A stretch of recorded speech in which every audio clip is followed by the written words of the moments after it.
Hey guys, it is Candy. Welcome back to another episode of Ask Candy. Thank you guys so much for being here with me today. So it's been a long time since I filmed one of these episodes not in my car. So that's kind of weird. So I actually have the house to myself right now. So I thought I'm just gonna take advantage in my nice cool house rather than sitting in the car with my air conditioning on blast and just jump into this episode. As always, you guys know I'm not a professional, I'm not a licensed therapist, anything like that. I just like to talk and help people out, and I just use my own thoughts, opinions, experiences to answer these questions. If you do want to send in any questions for future episodes, you can always send me a message through Instagram. Just put Ask Candy at the top, or send me an email at mail@ourfamilynest.com and also put Ask Candy in the subject line. All right, so let's get into it. I actually did find one question on my phone that I did not answer in a previous episode, so we're gonna do this one first. It is, how would you handle your significant other not wanting to go to your best friend's wedding with you and any other important events for others? He always has some kind of excuse of how he doesn't like the person that the events are for. I really feel like this is a huge part of being in a relationship where you have to compromise, and sometimes you just suck it up and you go to events and you go places that you really don't want to be. I know there's plenty of times that I have done that for Ken, and I know he's done it the same for me. I can't imagine being in a long-term relationship with someone who's not even gonna go to my best friend's wedding with me because he doesn't like the people there. Like, too bad, so sad. Like, I don't know if you're married yet or you're just dating, but to me, these are kind of like some red flag issues that early on in a relationship, like as years go on and you add kids to relationship or mortgage, like things that add stress, like relationships sometimes are gonna get harder. And if you can't even count on the significant other to be there for you for social events, like, I don't know. I just don't feel like I could compromise in this. Like, I don't even feel like it should be open for discussion. He should just be there. And if you can't communicate with him and say, look, this is something that's so important to me. I know you don't want to go. I respect that. But like, clearly I'm going and I want you to go with me. And if he's not going to do that, maybe it's time to reevaluate the relationship. It's almost like if somebody said, he's a 10, but he never wants to go to my friend's events with me, he would literally be a 1. Like, no, that's just not gonna cut it. Okay, this might be an older one too. I got this one in an email.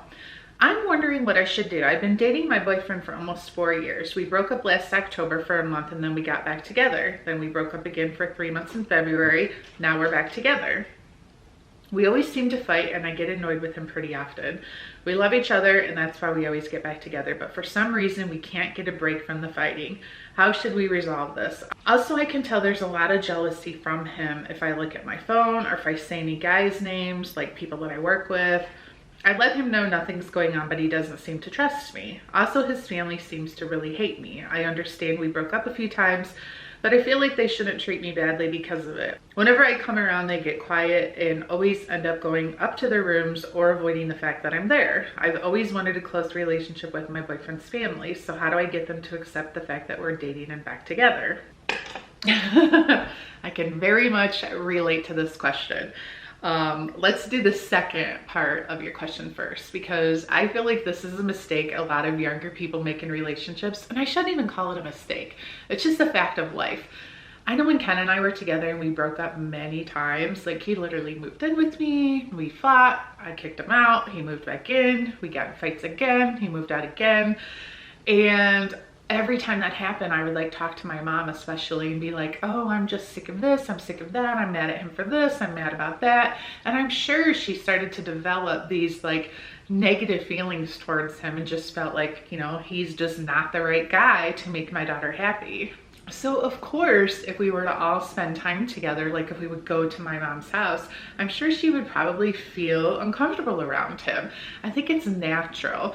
I wouldn't hold it against your boyfriend's family that right now they're kind of just a little uneasy and sort of just want to remove themselves from the room when you get there, because they probably just don't know how to react. They don't know what to say. I think once you guys get to the point in your relationship, and you certainly can, like I wouldn't hold these breakups and things that you're going through like against your relationship, it can still work. I went through it, and look, I've now been married almost 24 years. I had to do the math. Especially in the earlier parts of a relationship where there's a lot of issues with trust and jealousy, I think that again is so normal, and I went through all that same stuff myself. I honestly don't think it's a bad idea for you to somewhat keep your distance from family members until you guys really solidify your relationship. Once you've got through all the little bumps in the road, and you know for sure you want to be together forever. I'm not saying avoid them by any means, but don't necessarily just make it like your Friday hangout spot or your weekend hangout spot with your boyfriend's family who's just a little confused about how they're supposed to feel about you. And truthfully, when it comes to the relationship and the breakups, the last time Ken and I broke up, I dated someone else. And it was dating that guy that really helped me figure out that Ken was the one. And I think until you guys get to that point in your relationship where something happens, maybe someone dates someone else, or there's just this defining moment where sort of like the games stop and you get past all of the petty little issues that you're kind of just navigating while you're trying to figure out, what is this relationship? Is it going to be long-term or not? And I think that is completely normal. I think all you can do is listen to your heart on a day-to-day basis. And when you finally wake up one moment, or you have that like big moment where you're like, yes, this is the person that I want to be with for the rest of my life. And sometimes it only takes one of you to figure that out. And then it just clicks. And next thing you know, there's a ring on your finger and you're planning your wedding. And if that doesn't happen, that's okay. That's just not your person. Be patient. You'll figure it out. It's gonna happen how it's meant to be. When you talk about your experience with nursing school, I think I remember you saying you wanted to be a nurse and then changed your mind. I'm in school to become an X-ray tech, and I'm feeling very anxious when it comes to confidence and work ethic. I'm also struggling with deciding which hospital or clinic I want to work at. I've been feeling insecure in my work and like I'm not smart enough. It's kind of funny because Ken and I have conversations a lot about our kids when they're like going through things in life, and he just always expects them to like figure out exactly what they want to do. This is my future. This is what I want to go to school for. And like bam, bam, bam, have it all figured out. And I always just have a lot of faith in that, like the path is already there. They just have to find their way. And sometimes it takes longer for some of them to figure it out. Some of them figure out at a much younger age. But I just always believe things will happen the way they're meant to. And it's almost frustrating that it takes you until you're like much older in life to figure that out. When you're younger, maybe your parents or yourself put so much pressure on yourself to know exactly what you're gonna do. In reading your question, I sort of just feel like, don't stress so much about what the next steps are. Focus on your studies, focus on whatever classes you're in. Don't think that you're not smart enough, because with any amount of effort in studying, you can make it happen. You'll get your degree. And then just apply for a bunch of different jobs. And when you go on those interviews, have questions prepared. And during that whole process, you'll figure out if you want to be in a hospital, in a clinic, maybe in a doctor's office. And the great part about working in the healthcare field is there's job opportunities everywhere. So even if you take a job working in a hospital and you decide that's not what you want to do forever, get a couple years experience in that setting and then apply for something else. For me, my experience with nursing school went sour because I didn't give it 100%. I was so concerned with the guy that I was dating at the time, which was Andrew's father. Planning our future, wanting to get married, wanting to have kids, buying our first house. I just couldn't wait for that next stage of life. So I didn't give school the attention that I should have. And I failed my last semester, not the clinical portion, the hands-on in the hospital portion, I got an A. It was the lecture portion that I took my final exam and I failed it. And you can't fail an exam in the nursing program. So I was going to have to take the class all over again, and I just decided that I didn't want it bad enough. And do I regret it? Yes, because I wish I had that degree. I don't know if my life would be any different today. I just wish I would have finished school. I really don't think nursing was for me at the end of the day. The blood and all that stuff just wasn't for me as much as I thought it would be. But I still wish that I wouldn't have given up to just finish it. You know what I mean? What should you do when your so-called friend is not talking to you anymore because they got a boyfriend and only message you when they are bored or the boyfriend isn't around?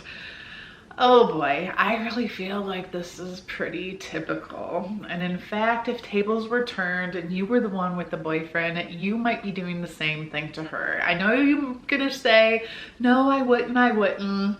And maybe you wouldn't. I can't speak for you. I'm just saying I've seen it happen so many times, relationships that my kids are in.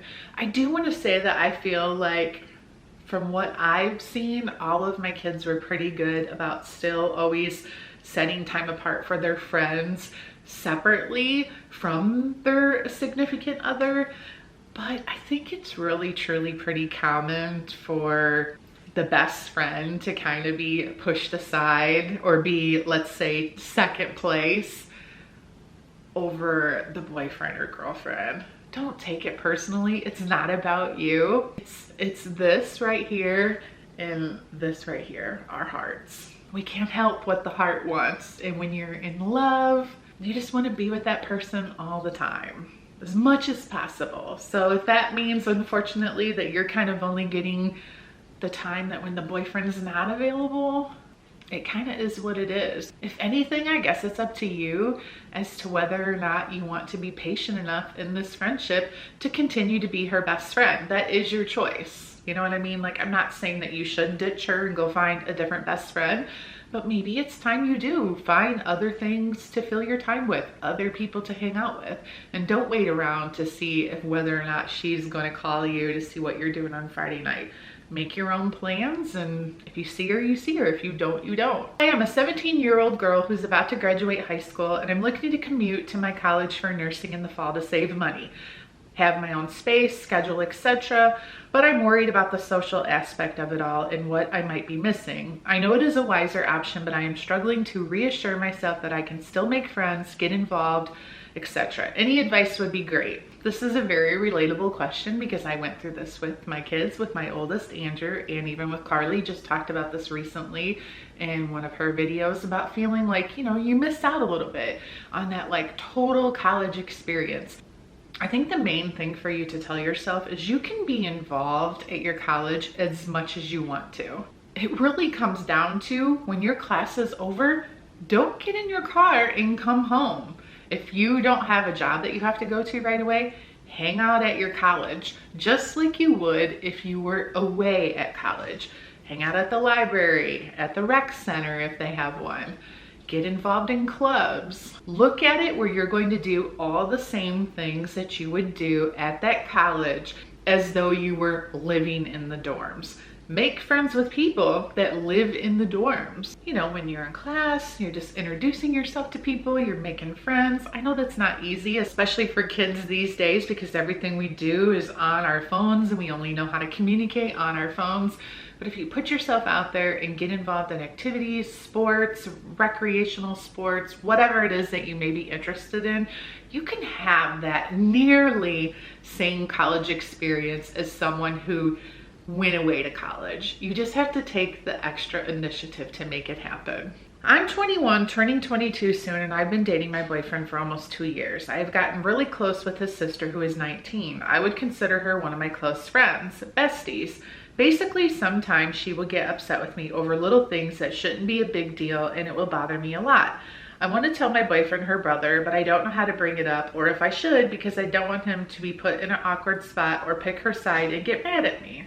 I also don't want to bring it up to her because I'm scared she will tell her parents, since they both tell their parents about me and if we have any problems. So I don't want their parents thinking I'm a bad person. I know I also can't hold my feelings in for so long because it would create issues. Any advice would be great. By the way, I love watching your videos. I've been watching since 2015. Thank you for that. To be in that tricky situation where one of your close friends happens to be your boyfriend's sister, you're not going to be able to treat that friendship the same as any of your other friendships. You have to remember, at the end of the day, you're kind of always going to be second place. Like, her priority is her brother, her brother's priority should be his sister, and you're number 2. I'm not saying that's always going to be the case in any situation, but let's just assume they're a very close family, which I'm assuming because you said they tend to tell their parents a lot of stuff. I guess I can't help but compare it to the situation that you guys know my family was in.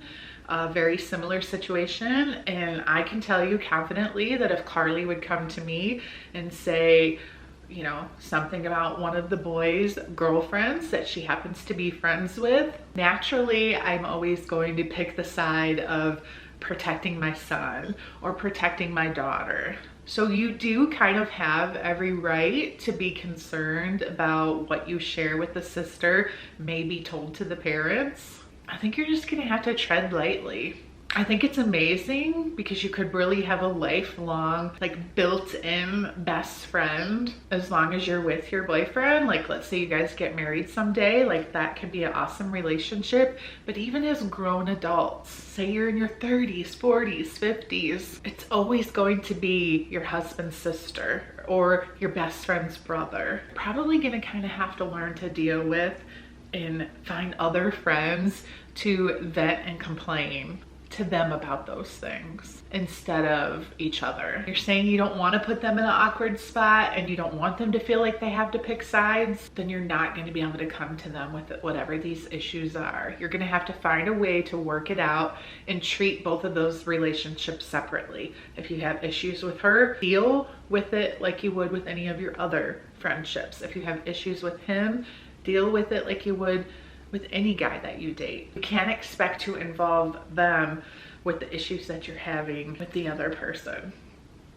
I hope that makes sense. It's making sense in my mind. I don't know if the words are coming out right. Okay, maybe you guys remember this question. This is kind of like a follow-up question to a previous question. My parents don't agree with who I married, so we have been estranged for a while. Of course, I'm not content with this, so what can I do to kind of start or reset my relationship with my parents? I'm 26 years old. First of all, the top of my head, I think maybe you need to try to definitely rekindle that relationship with your parents outside of involving your husband. I'm literally trying to picture right now sitting in my therapist's office. What do I think she would say to me? And again, I am not a professional, so take this for what it is, but I really can just picture her saying, if you could talk to your mom right now, what would you say to her? And maybe ask yourself that question and sort of practice it, you know, or your dad, whichever one you think you might have an easier time communicating with first. And then it just means picking up the phone or showing up at their house and saying what it is you want to say. And don't be afraid, because how could it be any worse than it already is? It's crazy because I can't even remember what I told you in my previous answer, and I swear this is like one of those situations that I really feel like it would be like, well, what kind of mood am I in that day? How would I answer this question? Because there's also this other small part of me that just wants to say, you know what, if you don't accept my husband, then screw you. You're gonna live the rest of your life without me in it. It's a really tough one.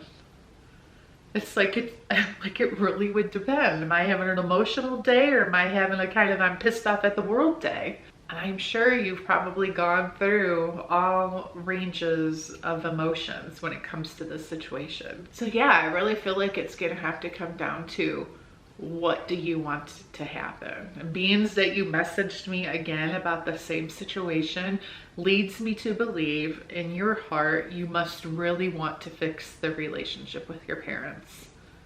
So then do it. The only thing you can start with is talking to them. What do you, this is an interesting question. What do you think about Britney Spears and everything that has happened with her? It is confusing. Like, I truthfully, honestly, I don't know if she's just on medications or if it's the fact that she's not on medication anymore. Like, I don't know. She seems like she wants to be happy, but she's confused, or is she immature? I don't get the, like, I get the dancing, like, all the power to you. I'm not one ever to say, how could you possibly act like that and put it out on social media? My concern more is the nakedness part. Like, why do you have to post pictures where you're naked and you put emojis over your nipples? Or why do you have to constantly be pulling down the bottoms of your bathing suit or whatever tiny little shorts you're wearing? What message is she trying to send with that? That's the part to me that's the most concerning. But I think I just can't help but just blame her father and all these people who just messed her up for so many years. And the fact that she's married and her husband doesn't like see this like cry for help, that's really concerning. Like, what is he thinking? Or is he just not caring? He's married to her for money. Like, honestly, I just, at the end of the day, really just feel bad for her. Really, really bad. Almost like save Britney, but save Britney from herself. Like, she needs some help really bad. I can't even, like, does she not have friends? Anyone? This is sad. Okay, next question. What should I do when I don't know what I'm doing with my life? I'm 20 years old, soon to be 21. My parents made me go to university straight out of high school. I went for 2 years. I hated it. And I had so much anxiety, especially with COVID being a big thing during that time. So I took a gap year, my 3rd year, and I worked full time. I don't want to go back to school, but I know I need to get some kind of education to support myself, but I'm so lost. Any suggestions would be greatly appreciated. I'm just not great in school. I can't focus and stay on top of everything. You wouldn't believe how many people in your age range, because of how it affected so much that you went through in terms of when you were graduating from high school, when it was time for you to enter college, nothing was normal. So definitely don't hold that against yourself, that you have struggled, because you are not alone. Way of thinking has always been, you need to be doing something, and you need to be doing something that is going to allow some sort of growth, some sort of potential for you to turn it into a lifelong career. So you said you did the college for a couple of years, figured that it wasn't for you, and then you started working full time. Let's just assume that that full-time job was working at Target, okay? Which is fine, because there's the potential of, oh, you're working at Target. Well, it could lead up to a supervisor position. It could maybe lead up to some sort of management position. But that's where maybe you take some time where you're like, oh, I really do like working at Target. I like this environment. I think maybe I do want to work my way up into being manager.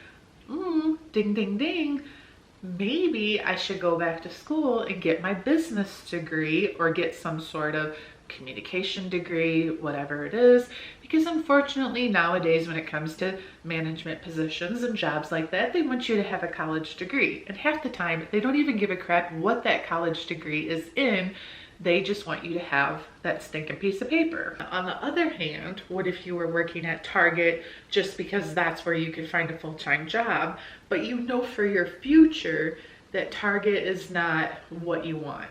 Then you need to start thinking about of possible career interests, and find people that maybe you can shadow or volunteer. And that can go with any field. And I guess what I always just try to tell my kids is you just have to be doing something. Nothing is going to happen if you're doing nothing, but if you're doing something, if you're moving forward in any kind of way, I don't even care if you're working in the restaurant business, busting your butt and working that job at a restaurant could lead to something completely unexpected that you don't even know what it is. I know I've told this story before, but probably not in these episodes. Ken was working a job at Ruby Tuesdays when this guy came in who was a lawyer who was doing the receivership for a billboard company, and he liked Ken's personality and his attitude. Hired him at 20 years old to come work for his billboard company. Ken had zero experience. The guy trained him on everything. He had a car expense. He had a cell phone expense. I don't think he was 20. I think he might have been like 22, maybe 21, 22, somewhere in there. And thank goodness that happened for Ken, because he was in college, not attending half of his classes, didn't really know what he wanted to go to college for, because he thought he wanted to be pre-med, and then changed his mind and decided that wasn't for him. He kind of just felt probably like you do right now.